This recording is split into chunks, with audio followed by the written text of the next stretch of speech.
Assalamualaikum warahmatullahi wabarakatuh. Rabbil alamin wa nasta'in ala umuri dunya waddin. Wassalatu wassalamu ala asyrafil anbiya'il mursalin sayyidina Maulana Muhammadin wa ala alihi wa sahbihi ajma'in wa ba'd. Rabbi yassir wa la tu'assir, rabbi tamim bi khair.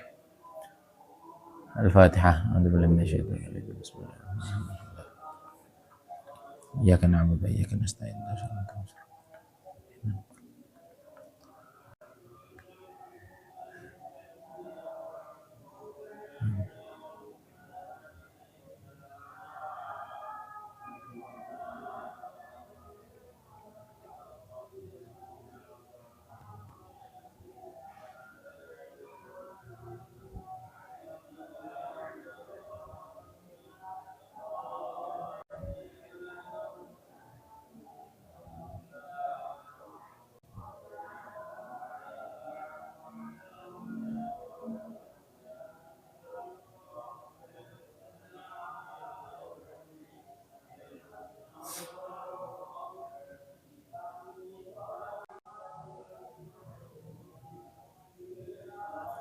Bismillahirrahmanirrahim. Yaqul mu'allif rahimahullahu ta'ala wa hada alaina min barakatih wa futuhatih wa fuyudatih wa hada alaina min barakatih la an qala la tanfa'uhu ta'atuk wa la tadurruhu ma'siyatuk wa innama amaraka bihadha wa nahaka an hadha lima ya'udu ilaik la yazidu fi 'izzihi iqbalu man aqbala alaih wa la yanqusu min qadrihi idbaru man adbaru an.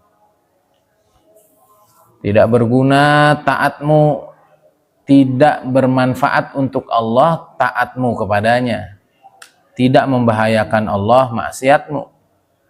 Hanyalah Allah memerintahkan kamu ini dan melarangmu dari itu semata, semuanya kembali kepadamu. Jika baik maka baik, jika buruk maka buruk. Tidak menambahkan kemuliaan Allah. Fokusnya seseorang untuk mengabdi kepadanya dan tidak mengurangi kadar kemuliaan Allah orang-orang yang berpaling darinya. Maka saya pernah mendengar satu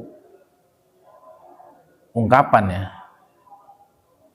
innama amaraka bi syai'in bima yanfa'uk wa ma nahaka an syai'in illa amma yadurruk. Dia tidak memerintahkanmu terhadap sesuatu kecuali apa yang membuat hidupmu baik, dan dia tidak melarangmu dari sesuatu kecuali karena hal itu membahayakan dirimu. Ya, ada satu analogi yang bagus. Air tidak pernah butuh kepada ikan. Laut, air, ada ikan, gak ada ikan, gak ngaruh dia. Tapi ikan yang perlu kepada air dan laut. Jangan ikannya sombong. Wah, udahlah, saya keluar aja dari laut, saya keluar aja dari air. Kalian butuh saya, kamu butuh saya. Bukan. Keluar dia dari laut, keluar dari air, sengsara. Celaka, habis ceritanya. Begitu juga, bagus tuh ungkapan tuh. Tanah tidak perlu kepada pohon. Ada pohon, gak ada pohon, tanah tetap berharga. Tapi pohon untuk tumbuh, dia perlu kepada tanah. Masya Allah. Begitulah kita dengan Allah subhanahu wa ta'ala. Allah gak perlu kita. Allah gak perlu tahajud kita di malam hari. Allah tidak perlu kita berhenti dari maksiat. Tapi kita yang perlu untuk semakin taat, semakin dekat. Dan kita yang perlu untuk menghentikan diri dari maksiat. Masya Allah. Maka agak aneh ya, dengan orang-orang yang menganggap bahwa agama ini udah gak relevan. Gara-gara agama ini umat mundur, negara mundur. Agama adalah biang kejumutan, biangnya stagnansi, biangnya satu entitas, satu komunitas tidak bergerak maju. Loh, ini berarti orang yang ngomong begini ini dia nggak paham apa itu agama. Satu. Kemudian yang kedua, orang seperti ini dia tidak ngamalin itu agama. Kalau orang ngamalin agama, ya Allah, ini agama inilah yang kalau kita pahami benar, kita amalkan benar, kita hidup di zaman model kayak apapun, kita aman, tentram, selamat. Saya hari itu ngobrol sama siapa ya?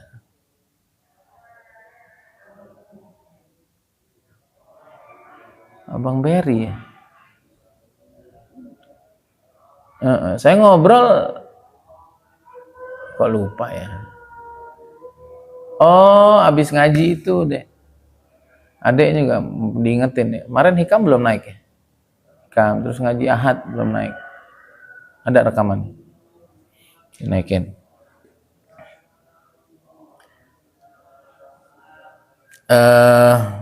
Itu habis itu tuh saya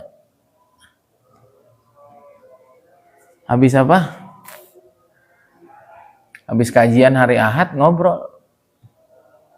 Ada bapak-bapak tanya, Ustadz, kajian yang Ustadz bawa, seorang muslim nih harus seimbang antara spiritual, finansial, dan sosial.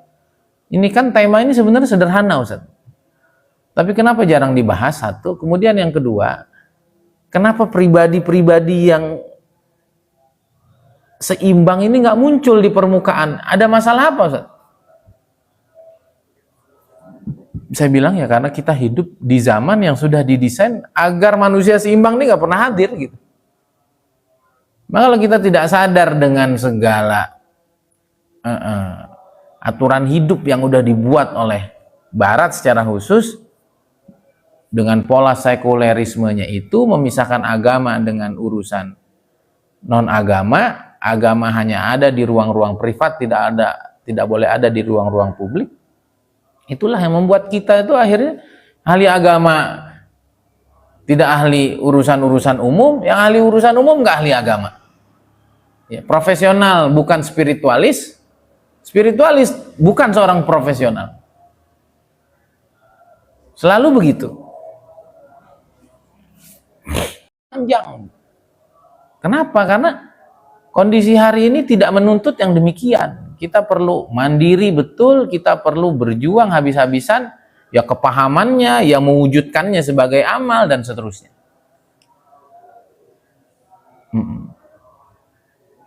Lalu saya bilang gitu, bahwa di kajian itu juga saya bilang bahwa zaman ini sebenarnya berubahnya.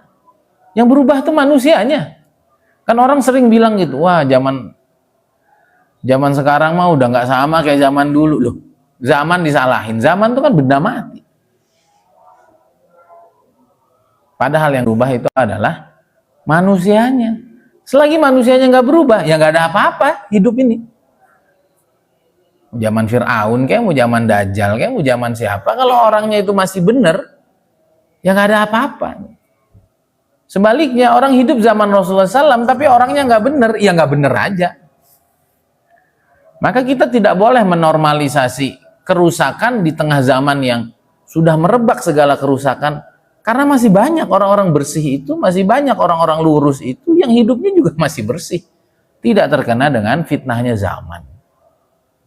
Ya, maka kan Allah ingatkan, wa innalakum fil an'ami la ibrah nusqikum mimma fi butuniha min baini farthin wa damin labanan khalisa sa'iga lisyaribin. Allah berikan ibrah, Allah berikan pelajaran bahwa di dalam perut binatang ternak itu ada susu putih yang diapit oleh kotoran dan juga darah. Kotoran kan menciptakan bau dan juga warna, darah juga ada bau dan ada warnanya. Itu susu bisa bersih, jernih.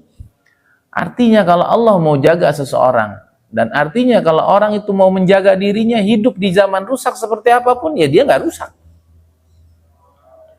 Maka terus saya bilang bahwa saya ini memang agak gaptek, saya bilang. Dan saya dari dulu orangnya anti mainstream.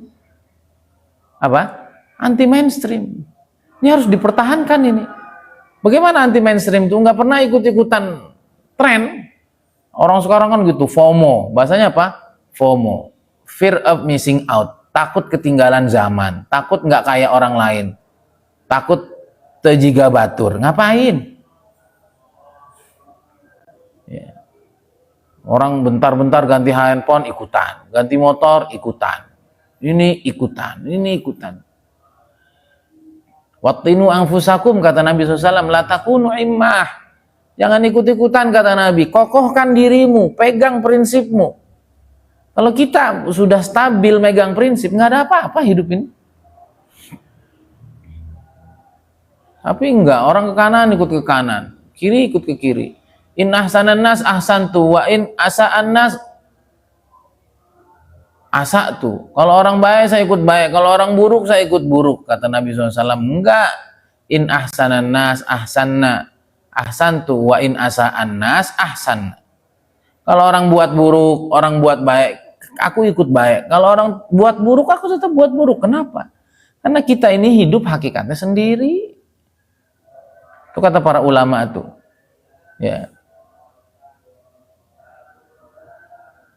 Kuntu fi batni ummi wahdi wa wulidtu wahdi wa fil qabri wahdi wa akumu amama Allahi wahdi idzan ana wahdi. Idzan alal ardi ana wahdi. Dulu kan kita di perut ibu sendirian. Dilahirkan sendirian, dikubur sendirian. Berhadapan dengan Allah nanti, walaqad ji'tumuna furada kama khalaqnakum awwala marrah. Kalian akan datang seorang-seorang, kata Allah, sebagaimana aku ciptakan kalian juga dulu seorang-seorang. Maka kata ulama yang mengatakan ini idzan ana wahdi, berarti sekarang ini kita di tengah keramaian orang, kita juga sendiri. Orang tuh kadang-kadang suka lupa tuh, bergaul, tetap aja ujungnya pisah. Begitu juga di pesantren, gabung sama yang nggak benar, gabung sama yang nggak nakal, gabung sama yang nakal, gabung sama yang tidak serius. Dia pikir akan hidup selamanya. Lulus bingung masing-masing. Illa man rahimah rabbi, kecuali orang yang Allah jaga, dia serius. Kelulusan adalah penantian untuk dia berkiprah dengan ilmu dan kesungguhannya itu. Jangan main-main hidup ini. Alhamdulillah kita sejak dulu berpikir seperti itu, bahwa hidup ini kita yang bertanggung jawab masing-masing. Yang lebih repot lagi ada orang menyiksa dirinya, menghancurkan dirinya agar dapat perhatian orang lain. Ngapain? Biarin saya rusak sekalian, biar orang tua saya nyesel terhadap kelakuannya. Orang tua nggak nyesel, ente yang nyesel. Ya Rob, ya. Udah begitu tuh. Jadi apapun yang Allah perintahkan pasti kebaikan kita. Apa yang Allah larang adalah itu yang tidak baik buat kita. Jadi gitu, agak aneh saya sama orang yang bilang agama ini kemunduran, agama ini tidak relevan. Yang pertama tadi saya sebut itu orang nggak ngerti agama mendalam. Kalau ngerti agama mendalam, ya Allah, saya memahami karena saya ikut sekolah pemikiran Islam, itu kelas sekolah itu luar biasa. Saya sangat rekomendasi pada yang hadir di sini ataupun yang ada di online, ikuti sekolah pemikiran Islam. Baik di Bandung, di Jakarta, ada juga di Jogja. Itu sekolah yang ngejaga pikiran kita agar jangan terkena ghazul fikrinya Barat yang bilang agama itu mundur dan lain sebagainya. Tapi kalau kita punya hati yang bersih, kepahaman yang mendalam tentang agama, dan agama ini betul-betul tuntunan hidup kita, nah kan orang tuh punya kepahaman begitu. Bahkan kita akan punya kepahaman bahwa seluruh kerusakan ini karena agama itu ditinggalin di setiap sektor yang rusak itu. Sekarang ini ada orang child free. Ada apa? Ada pemahaman, ada isme child free. Apa? Orang nggak pengen punya anak. Kan aneh itu. Hidup makin susah. Anak juga sekarang, wah pada susah dididik, pada susah diatur. Ya. Suami sering tidak bertanggung jawab. Kalau kita punya anak, habis masa muda kita untuk ngurus anak. Jawabannya kan mudah aja. Ini kalau bicara agama ya selesai kan? Ya, Allah perintahkan, Nabi perintahkan, tazawwajul wadudal walud. Ini mubahin, suruh nikah sama Allah sama Rasul. Udah, kalau dia yakin sama agama udah. Nabi nikah ikut perintah agama, yang ngejalanin hubungan pernikahan rumah tangga ya berdasarkan agama dong. Jangan ikut-ikutan gaya artis, jangan ikut-ikutan gaya barat, jangan ikutan gaya orang sekuler, ya runyem. Nikahnya ikut perintah agama, ngejalanin nggak sesuai agama, runyem. Tapi kalau mau pakai logika kan gampang aja. Kebayang nggak kalau orang tua kita mikir punya pemahaman child free ini, nggak pengen punya anak, kebayang nggak?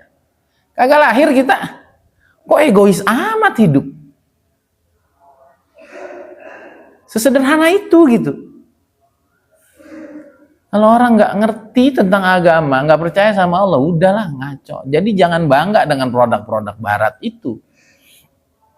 Jangan bangga dengan pemikiran-pemikiran anti agama itu. Karena hakikatnya mereka yang anti dengan produk Allah dan Rasulnya itu, justru mereka lah orang-orang bingung. Orang bingung kok diikutin. Ujungnya yang punya ide begitu, ujungnya bunuh diri, ujungnya keluarganya berantakan. Kalau Islam tuh nggak begitu. Islam tuh ngajarin satu ajaran dan mereka memberikan contoh dan mereka menjadi teladan.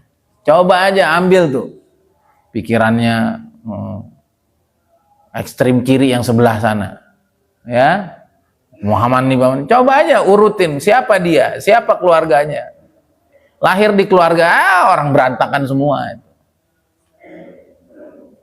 Maka ini adalah hukuman dari Allah bagi orang yang nggak paham agama secara dalam tuntas. Dia akan negative thinking terhadap agamanya sendiri. Yang kedua kali, dia paham tapi nggak ngamalin. Nanti Allah tutup tuh. Ya, keindahan, kesempurnaan ini agama. Maka kita perlu paham secara utuh dan kita perlu amalkan ini agama dalam seluruh sendi kehidupan kita secara utuh. Baru kita paham ucapan Imam Ibnu Athaillah, ketaatanmu bukan untuknya tapi untukmu. Kemaksiatanmu bukan merugikannya tapi merugikanmu. Allah tidak berkurang sedikit pun ketika kita berpaling darinya.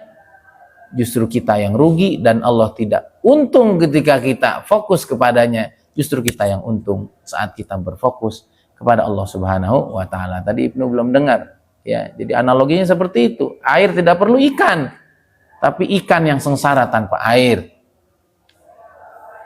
Tanah tidak perlu pada tumbuhan, tapi tumbuhan yang perlu kepada tanah. Tetap saja tanah itu mulia dengan tanpa adanya tumbuhan. Maka pahami, oh kita perlu Allah, kita perlu kepada Rasulullah SAW, kita perlu kepada ulama, kita perlu kepada syariat ini. Tidak ada yang mereka harapkan dari kita. Sama, kita sebagai guru nggak ada pentingnya sama murid. Mau serius, mau nggak serius, tapi kita sayang gitu. Kalau kamu main-main, hidup ini keras, Bung, hidup ini keras. Tidak semudah itu, Ferguson, bener nggak? Kalau nggak serius hari ini, makanya guru rewel, guru ngomel, guru ngasih tahu.